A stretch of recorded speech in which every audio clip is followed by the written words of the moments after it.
আজকে সংবাদ পেলাম, সকালবেলা সংবাদ পেলাম একটা মহিলার একটা মৃতদেহ একটা বাসা পাওয়া গিয়েছে। পরে আমরা তাৎক্ষণিকভাবে এখানে উপস্থিত হলাম। উপস্থিত জানতে পারলাম যে স্বপ্না নামে এক যে মহিলা, তার বয়স হচ্ছে 48 থেকে 50 বছর বয়স হবে। সে স্বামী পরিত্যক্তা হিসাবে এখানে থাকে।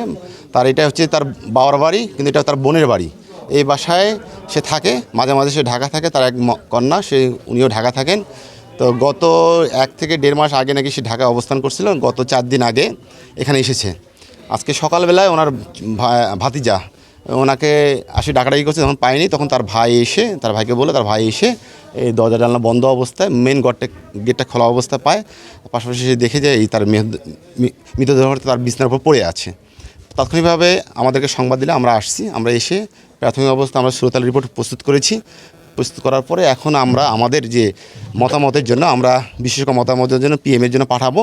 পিএম রিপোর্ট আসার পরে এবং পাশাপাশি আমরা আমাদের গোয়েন্দা তথ্যপত্র দিয়ে আমরা কী ঘটনা ঘটেছে আমরা পরবর্তী জানাতে পারবো আপনাদেরকে।